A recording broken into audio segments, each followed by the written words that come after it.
أعوذ بالله من الشيطان الرجيم. بسم الله الرحمن الرحيم. النار يعرضون عليها غدوا وعشيا ويوم تقوم الساعة أدخلوا آل فرعون أشد العذاب وإذ يتحاجون في النار فيقول الضعفاء للذين استكبروا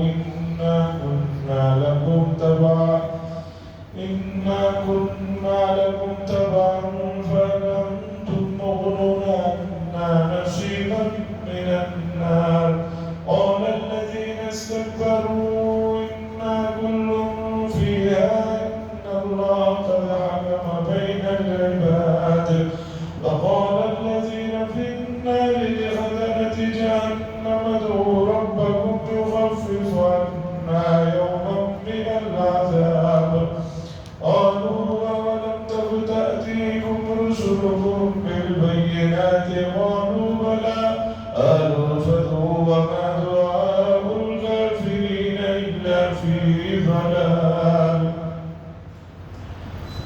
حضرات، گزشتہ سے پہلے مجلس میں بات یہاں پر آ کر موقوف ہوئی تھی کہ اس آیت کریمہ میں عذاب قبر کا تذکرہ ہے، اور میں نے کہا کہ عذاب قبر کے سلسلے میں بہت سے لوگ اس کے منکرین ہیں. وہ یہ کہتے ہیں کہ عذاب قبر کوئی چیز نہیں ہے. اب یہ اہل سنت والجماعت کے بنیادی عقیدوں میں سے ایک عقیدہ ہے، یعنی اگر کوئی عذاب قبر کا منکر ہے، اسے نہیں مانتا ہے تو ایمان سے نکل جائے گا. چھوٹا موٹا مسئلہ ہے، بنیادی عقیدوں میں سے عقیدہ ہے. اب اس مسئلے کو تھوڑا سمجھنے کی ضرورت ہے. جو بھی صاحب کتاب لوگ ہیں، چاہے یہود ہو نصارہ ہو، وہ اس بات کو مانتے ہیں. ان کی بھی توریت انجیل میں عذاب قبر کے سلسلے میں واضح ہدایات ہیں. حتیٰ کہ ہمارے جو برادران وطن ہیں وہ بھی مانتے ہیں کہ اس کے بعد ایک اور دنیا ہے. یہاں جو اچھا رہتا ہے وہاں اسے پیدا ہوتا ہے، یہاں جو برا رہتا ہے اسے وہاں تکلیف ہوتی ہے. سرگ، نرک، یہ الفاظ برادران وطن بھی بولتے ہیں. اب یہ دیکھ کے رہ جاتے ہیں وہ لوگ جو کہتے ہیں کہ یہ مسئلہ ہمیں سمجھ میں نہیں آتا ہے. دلائل سے وہ کہتے ہیں کہ سب سے بڑی دلیل یہ ہے کہ بھئی قبر تو کھود کے دیکھو تو وہاں پر ہڈیاں رہتی ہیں، یہ چند دنوں کے بعد وہ بھی ختم ہو جاتی ہے. اور اسی طرح جو آدمی سمندر میں غرق ہو گیا، جو جل کر ختم ہو گیا، ان سب کے لیے کیا مسئلہ ہے؟ ان کو کہاں عذاب ہوتا ہے؟ اور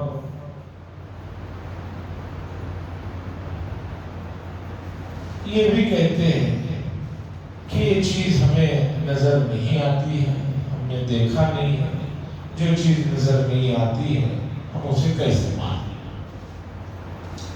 اس کا جواب سب سے پہلے تو مسلمان یہ بات سمجھے کہ ہمارے لیے قرآن و حدیث میں جو بات آئے وہ سب سے بڑی دلیل ہے. آپ کی کوئی بات سمجھ میں آئے نہ آئے وہ الگ مسئلہ ہے. ہو سکتا ہے کہ ایک بات آپ کو آج نہیں سمجھ میں آ رہی ہے، کل سمجھ میں آ جائے، چند دنوں کے بعد سمجھ میں آ جائے. نہ بھی سمجھ میں آئے تو مومنین کے لیے قرآن و حدیث میں واضح چیزیں موجود ہیں. عذاب قبر سے متعلق بے شمار علماء نے لکھا ہے گزرے ہوئے زمانوں میں ابن القیم رحمہ اللہ نے لکھا، قریب میں حضرت مفتی شفیع صاحب قدس سرہ نے لکھا، 10 سے زیادہ آیتیں قرآن مجید سے انہوں نے رکھی اور کہا کہ ان آیتوں میں یہ جو تذکرہ ہے یہ عذاب قبر سے مراد، اس سے عذاب قبر مراد۔ اور احادیث تو بھری ہوئی ہے، متواتر احادیث ہے۔ متواتر کہتے ہیں کہ اتنی احادیث اس موضوع پر ہیں کہ اس کا جھٹلانا ناممکن۔ کوئی آدمی ایک بات بولے، آدمی کہہ سکتا ہے غلط بول رہا ہے، سمجھنے میں غلطی ہوگی، لیکن یہ بات کو ایک بڑی جماعت مسلسل کہہ رہی ہے، تواتر کے ساتھ ایک بات آتی ہے تو اسے کہتے ہیں احادیث متواترہ، کہ متواتر حدیثیں ہیں اس لیے اس کا انکار نہیں کیا جا سکتا۔ اب عقلی طور پر جو حضرات یہ کہتے ہیں کہ مرنے کے بعد مردہ وہیں پڑا ہوا ہے، کچھ نہیں ہوا ہے، یہ ہے وہ ہے، اب ان کو سمجھنے کی ضرورت ہے۔ 3 عالم ہے، 3 عالم ہے، یہ عالم دنیا ہے اور ایک عالم آخرت ہے۔ ان 2 عالموں کے درمیان میں ایک تیسرا عالم ہے جسے کہتے ہیں عالم برزخ۔ ایک آدمی کے مرنے کے بعد سے قیامت جب قائم ہوگی تب تک کا جو زمانہ ہے، تب تک کا جو وقت ہے، اسے کہتے ہیں عالم برزخ۔ برزخ کے اصل معنی تو ہے آڑ، کسی چیز کے درمیان، 2 چیزوں کے درمیان میں ایک آڑ رکھی جاتی ہے، جیسے مسجد کے درمیان میں یہاں یہ دیوار ہے، یہ دروازے، یہ آڑ ہے، ادھر کا ہمیں نظر نہیں آتا۔ تو برزخ کے معنی 2 چیزوں کے درمیان میں حائل ایک چیز، اسے برزخ کہتے ہیں۔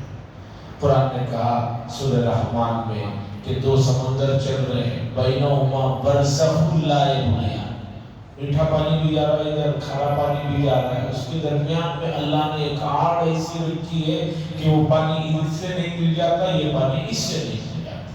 بنگلہ دیش میں بھی اس طرح کی سمندر یا اس طرح کی ندیاں ہیں جہاں ایک ساتھ 2 پانی بہ رہے ہیں، ادھر میٹھا ہے مکمل، ادھر کھارا ہے مکمل، اور بھی دنیا میں کئی جگہ ہیں، ان کے درمیان میں ایک ہارڈ چیز ہے جو کسی کو نظر نہیں آ رہی، لیکن وہ اللہ کی قدرت ہے کہ ان کے درمیان میں ان دونوں کو ملنے نہیں دیتے۔ تو عالم برزخ ایک آدمی کے مرنے کے بعد سے قیامت تک کا جو زمانہ ہے اسے عالم برزخ کہا جاتا ہے۔ عموماً اسی عالم برزخ کو عالم قبر بھی کہا جاتا ہے۔ عالم قبر اس لیے کہا جاتا ہے کہ اکثر انتقال کے بعد لوگوں کو دفنایا جاتا ہے، قبر میں رکھا جاتا ہے۔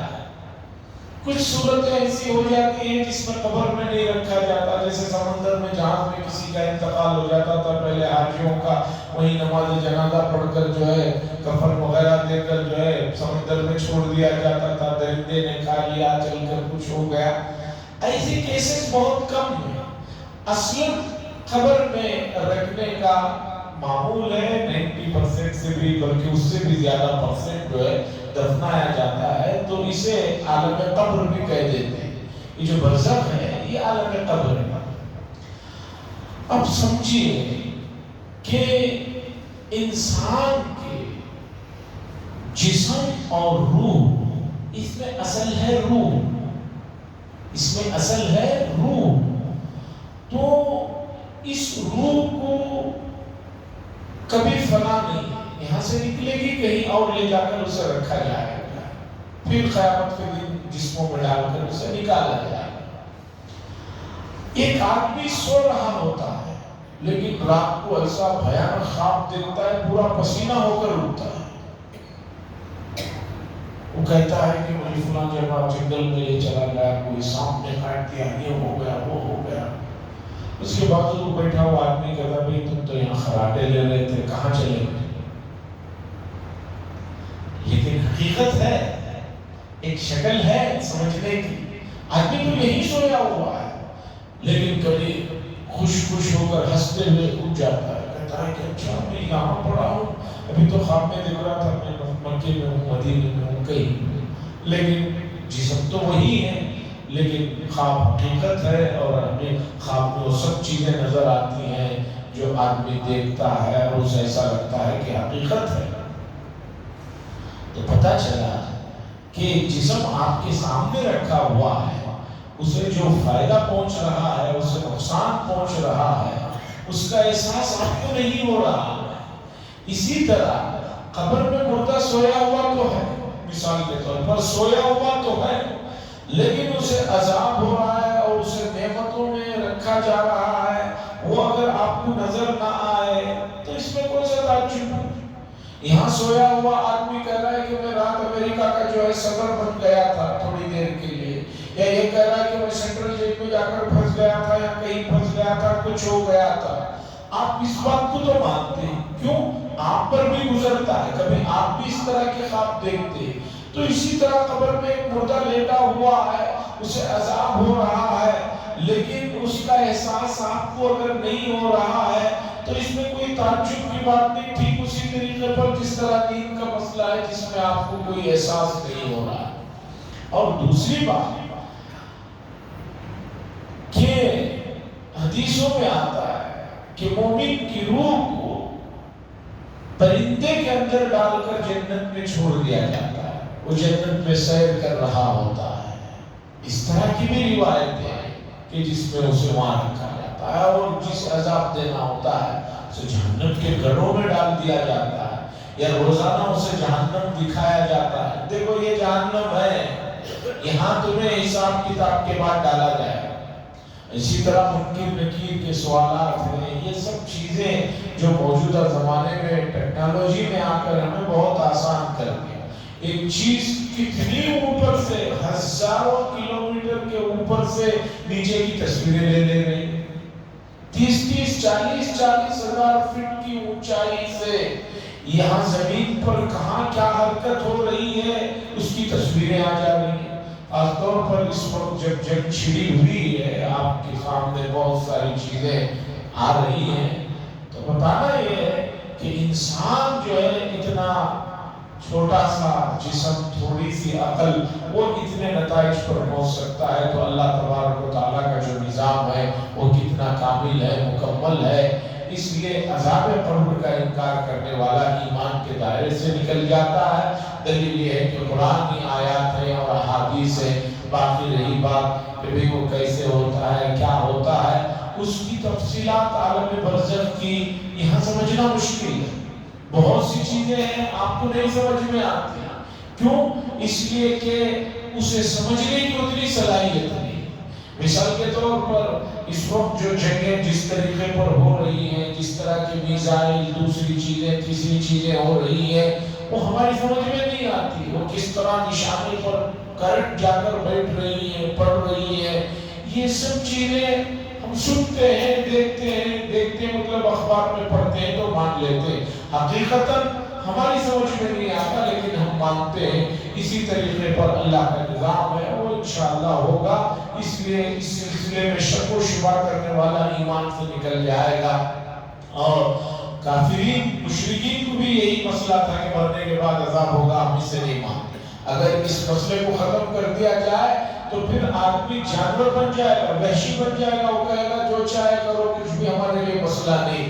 لیکن عذاب قبر ہے، اور اس سلسلے میں علامہ ابن القیم رحمۃ اللہ علیہ کی کتاب روح ہے، اور اسی طریقے پر علامہ جلال الدین سیوطی رحمۃ اللہ علیہ کی شرح الصدور باحوال الموتى والقبور، اس موضوع پر انتہائی بے نظیر کتابیں ہیں، اور اس میں انہوں نے بہت مدلل مفصل کلام کیا ہے۔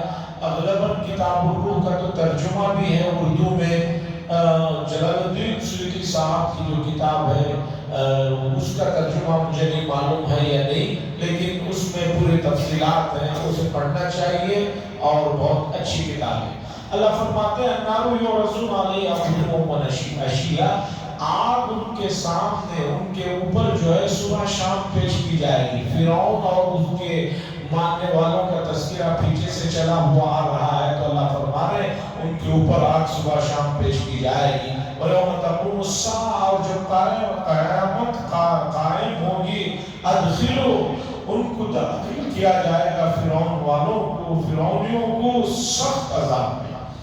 اب اللہ تبارک و تعالی جہنم میں داخل کرنے کے بعد جہنمیوں میں فرعون کے لوگوں میں کچھ وہ تھے جنہوں نے بڑوں کی بات سنی، اور کچھ وہ تھے جو اس سے بڑے تھے، ان کے درمیان میں جو گفتگو ہو رہی ہے اس کا اللہ تذکرہ فرماتے ہیں۔ وَإِذَا تَحَاجُّونَ فِي النَّارِ، اور اس وقت کو ذرا ذہن میں رکھیے، یاد کیجئے، جب یہ آپس میں جہنم میں آگ میں جھگڑ رہے ہوں گے، فَيَقُولُ الضُّعَفَاءُ، کمزور لوگ کہیں گے، لِلَّذِينَ اسْتَكْبَرُوا، ان لوگوں کو جو بڑے بنے ہوئے تھے، اِنَّا كُنَّا لَكُمْ تَبَعًا، ہم تو تمہاری اتباع کرتے تھے، تمہارے پیچھے چلتے تھے، فَهَلْ أَنْتُمْ مُغْنُونَ عَنَّا نَصِيبًا مِنَ النَّارِ، کیا تم لوگ تھوڑا سا یہ عذاب، یہ تھوڑی سی تکلیف ہمارے اوپر جو ہو رہی ہے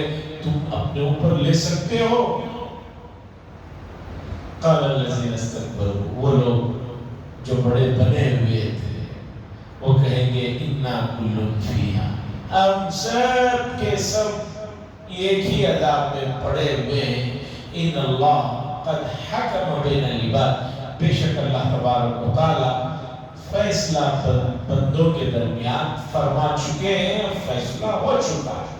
وقال الذین فی النار، اور کہیں گے سب کے سب لوگ جو جہنم میں ہوں گے، لخزنۃ جہنم ادعوا، جہنم کا جو نگران ہوگا، جہنم میں کی نگرانی کرنے والے جو فرشتے ہوں گے، ان سے یہ تمام لوگ کہیں گے ادعوا ربکم، تمہارے پروردگار سے دعا کرو، پوچھو، یخفف عنا یوما من العذاب، کیا ایک دن ہمارے عذاب میں کچھ کمی ہو سکتی ہے، کچھ ڈسکاؤنٹ ہو سکتا ہے؟ نگران اعلیٰ سے پوچھیں گے، مالک اس کا نام ہے، کہیں اور آگے چل کر اس کا تذکرہ آئے گا 25ویں پارے میں، تو فرشتہ مالک سے کہے گا کہ بھئی کچھ نہیں ہو سکتا۔ قالوا، وہ فرشتہ کہے گا نگران، اولم تک تأتیکم رسلکم بالبینات، کیا تمہارے پاس رسول واضح نشانیاں لے کر نہیں آئے تھے اللہ کی طرف سے؟ جہاں جہنم میں آج نافرمانی کر کے جو تم پڑے ہو، مجھے بتاؤ کیا تمہارے پاس اللہ تبارک و تعالیٰ کی طرف سے رسول واضح نشانیاں لے کر نہیں آئے تھے؟ قالوا بلا، سب کہیں گے ہاں لے کر تو آئے تھے۔ قالوا فدعوا، کہیں گے کہ تم ہی دعا مانگو، وما دعاء الکافرین الا فی ضلال، اللہ فرماتے ہیں کافروں کی جو پکار ہوگی، ان کی جو دعا ہوگی، وہ سوائے حقارت جانے کے اور کچھ نہیں ہے۔ اب آگے اللہ تبارک و تعالیٰ فرما برداروں پر جو انعامات ہوں گے، ماننے والوں کے لیے جو خوشخبریاں ہیں، اس کا ذکر فرماتے ہیں، اِنَّا لَنَنْصُرُ رُسُلَنَا، بے شک ہم ہمارے رسولوں کی مدد کرتے ہیں، والذین آمنوا، اور ان لوگوں کی بھی جو ایمان لائے ہیں دنیا کی زندگی میں، دنیا کی زندگی میں بھی ان کی ہم مدد کریں گے، وَيَوْمَ يَقُومُ الْأَشْهَادُ، اور اس دن بھی ان کی مدد کریں گے، نصرت کریں گے، جس دن گواہیوں کے لیے بلایا جائے گا۔ قیامت کے دن گواہیوں کا ایک سیشن ہوگا، اس سیشن کے موقع پر بھی اللہ فرماتے ہیں ہم ایمان والوں کی مدد کریں گے، ان کے ساتھ تعاون کا معاملہ کریں گے۔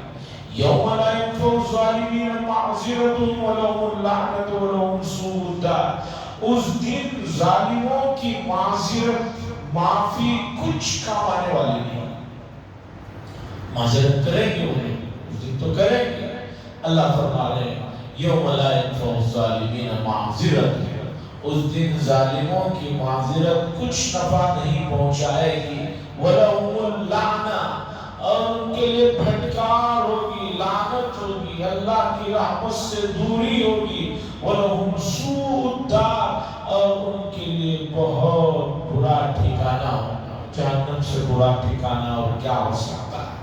اللہ فرماتے ہیں وَلَقَدْ آتَيْنَا مُوسَى الْهُدَى وَأَوْرَثْنَا بَنِي إِسْرَائِيلَ الْكِتَابَ، اور تحقیق کہ ہم نے موسیٰ علیہ السلام کو ہدایت، آتینا موسیٰ الہدى، موسیٰ علیہ السلام کو ہدایت عطا فرمائی اور بنی اسرائیل کو کتاب کا وارث بنایا۔ وہ کتاب کے جس میں ہدایت ہے اور نصیحت ہے ان لوگوں کے لیے جو عقل والے ہیں۔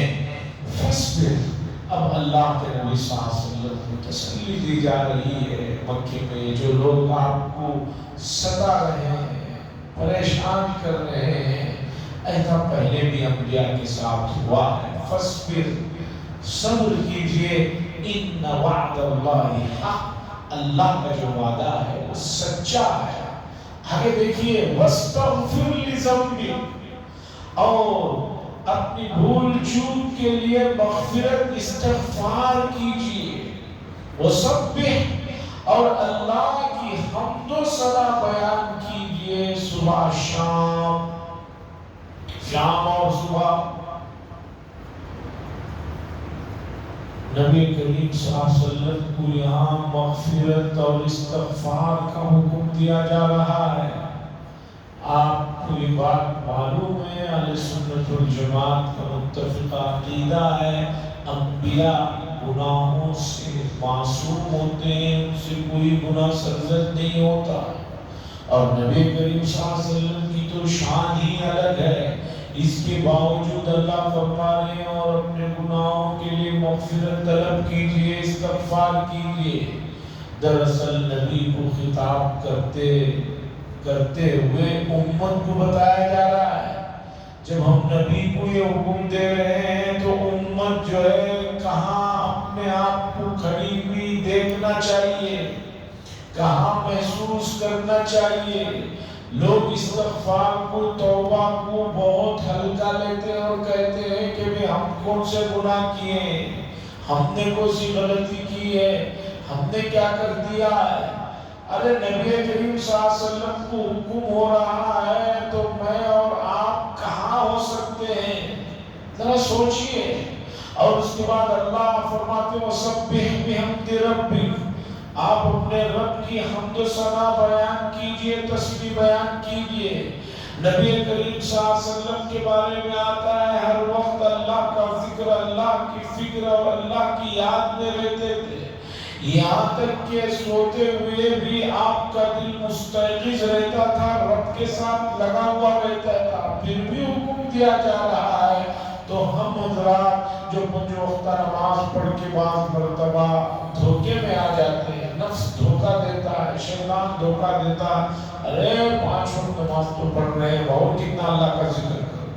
وَسَبِّحْ بِحَمْدِ رَبِّكَ بِالْعَشِيِّ وَالْإِبْكَارِ، صبح شام اللہ کا ذکر کیجئے، تسبیح بیان کیجئے۔ إِنَّ الَّذِينَ يُجَادِلُونَ فِي آيَاتِ اللَّهِ بِغَيْرِ سُلْطَانٍ أَتَاهُمْ فِي صُدُورِهِمْ إِلَّا كِبْرٌ مَّا هُمْ بِبَالِغِيهِ فَاسْتَعِذْ بِاللَّهِ إِنَّهُ هُوَ السَّمِيعُ الْبَصِيرُ۔ اللہ فرماتے ہیں بے شک وہ لوگ جو ہماری اللہ کی آیتوں میں جھگڑا کرتے ہیں، بغیر سلطان، بغیر کسی سند کے، بغیر کسی دلیل کے، اللہ کی آیتوں میں، اللہ کی باتوں میں جو جھگڑا کر رہے ہیں، بغیر سلطان، ان کے پاس کوئی سند نہیں ہے، کوئی دلیل نہیں ہے۔ اللہ فرماتے ہیں کیوں ہو رہا ہے پتہ ہے؟ ان فی صدورہم الا کبر ما ہم ببالغ، نہیں ہے ان کے دلوں میں مگر اس برائی کا گھمنڈ، وہ گھمنڈ ہے جس تک یہ کبھی پہنچنے والے نہیں ہیں۔ یہ لوگ کیا سمجھ رہے ہیں؟ ہم بہت بڑے رتبے پر پہنچ گئے ہیں، اس چیز کے تکبر میں یہ اللہ کی آیتوں میں جھگڑا کر رہے ہیں۔ اللہ فرماتے ہیں یہ جس بڑائی کو سوچ رہے ہیں وہاں تک یہ کبھی پہنچے گے ہی نہیں۔ ایک آدمی سوچ رہا میں بہت بڑا ہو گیا ہوں، اس بڑائی کے گھمنڈ میں وہ جو ہے اللہ کی آیتوں کا انکار کر رہا ہے۔ اللہ فرماتے ہیں اس نتیجے پر نہ تم دنیا میں پہنچو گے نہ آخرت میں پہنچو گے، آخرت میں تو تمہارا جو ٹھکانہ ہوگا وہ ہوگا۔ فاستعذ باللہ، اللہ سے پناہ چاہو۔ کبھی کبھی دل میں خیال آ جاتا ہے، اس لیے آدمی ہمیشہ اللہ کی پناہ چاہے۔ ہر موقع پر بتایا گیا اعوذ باللہ من الشیطان الرجیم، حتیٰ کہ قرآن پڑھنے کے موقع پر جو نیک کام ہے تعوذ کا حکم دیا۔ مفسرین نے وجہ یہی لکھی ہے کہ کہیں آگے چل کر قرآن پڑھتے پڑھتے دماغ میں شیطان یہ وسوسہ نہ ڈال دے کہ میں بہت بڑا کام کر رہا ہوں، پڑھائی نہ آ جائے۔ اس لیے قرآن کی تلاوت کی شروع ہی میں کہا گیا اعوذ باللہ من الشیطان الرجیم فاستعذ باللہ، اللہ کی پناہ چاہو، انہ هو السمیع البصیر، بے شک وہ بہت زیادہ سننے والے اور دیکھنے والے۔ کفار کہتے تھے مرنے کے بعد کیسے اٹھایا جائے گا، کیا ہوگا؟ اللہ فرماتے ہیں لخلق السماوات والارض اکبر من خلق الناس ولکن اکثر الناس لا یعلمون، آسمانوں اور زمینوں کا پیدا کرنا لوگوں کے پیدا کرنے کے مقابلے میں بہت بڑا کام ہے۔ اتنے بڑے آسمانوں اور زمینوں کو پیدا اللہ نے کیا ہے تو لوگوں کے مقابلے میں، انسانوں کے مقابلے میں تو یہ بہت بڑا کام ہے۔ جب اللہ نے اسے پیدا کر دیا تو دوبارہ انسان کو پیدا کرنا کون سا مشکل ہے؟ ولیکن اکثر الناس، لیکن لوگوں میں سے اکثر ایسے ہیں لا یعلمون، یہ چیز کو جانتے ہیں۔ وما یستوی الاعمی والبصیر، کیا اندھا اور دیکھنے والا دونوں برابر ہو سکتے ہیں؟ نہیں ہو سکتے، اندھا اور دیکھنے والا دونوں برابر نہیں ہو سکتے۔ والذین آمنوا، اور وہ لوگ جنہوں نے ایمان لایا اور نیک کام کیے، وللمسیء، اور جو نہیں ایمان لائے نیک کام نہیں کر رہے ہیں، کیا یہ دونوں برابر ہو سکتے ہیں؟ نافرمان اور یہ دونوں برابر ہو سکتے ہیں؟ قلیلا ما تتذکرون، بہت کم لوگ ہیں جو اس سے نصیحت حاصل کرتے ہیں۔ ان الساعۃ لآتیۃ لا ریب فیہا، بے شک قیامت تو ضرور بھی ضرور آنے والی ہے، اس میں کوئی شک نہیں ہے۔ ولیکن اکثر الناس لا یعلمون، لیکن لوگوں میں سے اکثر ہیں جو اس پر ایمان نہیں لاتے، یعنی قیامت پر ایمان نہیں لاتے۔ وَقَالَ رَبُّكُمُ ادْعُونِي أَسْتَجِبْ لَكُمْ، اللہ فرماتے ہیں ربکم ادعونی، تمہارے رب پکارو دعا کرو، استجب لکم، وہ تمہاری دعاؤں کو قبول فرما دے۔ ان الذین یستکبرون، بے شک وہ لوگ جو تکبر کرتے ہیں اللہ کو پکارنے میں، اللہ کی عبادت میں، سیدخلون جہنم داخلین، اللہ فرماتے ہیں ہم ایسے لوگوں کو ضرور بھی ضرور ان قریب ان لوگوں کو جہنم میں رسوا کر کے ذلیل کر کے داخل فرمائیں گے۔ یہ آیت کریمہ عموماً جمعہ کے عربی خطبہ اول میں پڑھی جاتی ہے۔ دعا کے سلسلے میں یہ آیت بھی اہم آیتوں میں شمار ہوتی ہے۔ اکثر حضرات دعاؤں کا اہتمام نہیں کرتے ہیں، اللہ سے مانگتے ہوئے پتہ نہیں کیا مسئلہ ہے، شرماتے ہیں یا کیا ہے بات نہیں معلوم۔ اللہ سے مانگتے رہنا چاہیے چھوٹی چھوٹی چیزوں، اور اکثر حضرات یہ بھی دیکھنے میں آ رہا ہے کہ دعا کو سمجھتے ہیں کوئی چیز ہی نہیں ہے۔ اب مساجد میں ہر جگہ مساجد میں چیز دیکھنے کو مل رہی ہے، عمومی دعاؤں میں بھی لوگ شرکت نہیں فرما رہے، بلکہ بعض حضرات دعا کے آداب اور دعا کے سلسلے میں احادیث میں اتنی تفصیلات ہیں کہ ہاتھ کہاں تک اٹھانا چاہیے، کیسا اٹھانا چاہیے، لیکن عموماً نکاح پڑھانے کے بعد دعا ہوتی ہے، میں دیکھتا ہوں لوگ ہاتھ ہی نہیں اٹھاتے، یوں نیچے رکھ لے کے بیٹھے رہتے ہیں، ایسا بیٹھے رہتے ہیں، یوں کرتے رہتے ہیں، یوں کرتے رہتے ہیں۔ عزیزان گرامی، دعا یہ عبادت کا مغز ہے، اللہ کے سامنے عاجزی اللہ کو بہت پسند ہے، اس لیے اذان کے بعد بھی دعا ہے، اقامت کے بعد بھی آدمی اگر اقامت کے فوراً بعد دعا کر کے تکبیر اولیٰ میں شریک ہونا چاہے وہ بھی دعا کا وقت ہے۔ بین الاذانین حدیث میں حکم ہے کہ اذان اور اقامت کے درمیان کے وقت میں جو دعا مانگی جاتی ہے وہ قبول ہوتی ہے۔ عمومی احادیث کو دیکھتے ہوئے اذان کے بعد کی دعا میں بھی ہاتھ اٹھانے کو علماء نے مسنون لکھا ہے، کیونکہ دعا میں عموماً ہاتھ اٹھانے کا تذکرہ احادیث میں ہے، اس لیے اذان کے بعد کی دعا میں بھی اگر آدمی ہاتھ اٹھایا تو بہتر ہے، یہ سب چیزیں ہیں، اس کی طرف توجہ دینے کی ضرورت ہے۔ اللہ سے دعا فرمائے اللہ تبارک و تعالیٰ سنی ہوئی باتیں اور اس کے تقاضوں پر عمل کرنے کی توفیق نصیب فرمائے۔ پھر اس گزارش کے ساتھ کہ اس وقت پوری مشرق وسطیٰ میں جنگ کا اور اس کا جو عالم چل رہا ہے، سوشل میڈیا کا استعمال کرتے ہوئے احتیاط برتیں اور کسی بھی طرح کے تبصرے، کسی بھی طرح کے کمنٹ وغیرہ سے اپنے آپ کو بچائے رکھیں، اس لیے کہ یہ سب چیزیں محفوظ ہوتی ہیں، کبھی نہ کبھی پریشانی کا باعث بن سکتی ہیں۔ ہاں، امن و امان اور عافیت کے لیے اللہ سے دعا کرتے رہیں۔ الحمدللہ، شکریہ اللہم صلی اللہ علیہ وسلم شفیعنا نبینا حبیبنا مولانا محمد بارک وسلم۔ اللہم انت السلام و منک السلام تبارک یا ذا الجلال والاکرام۔ ربنا آتنا فی الدنیا حسنہ وفی الآخرة حسنة وقنا عذاب النار۔ صلی اللہ تعالی وسلم علی خیر خلقہ محمد وعلی آلہ وصحبہ اجمعین۔ الحمد للہ رب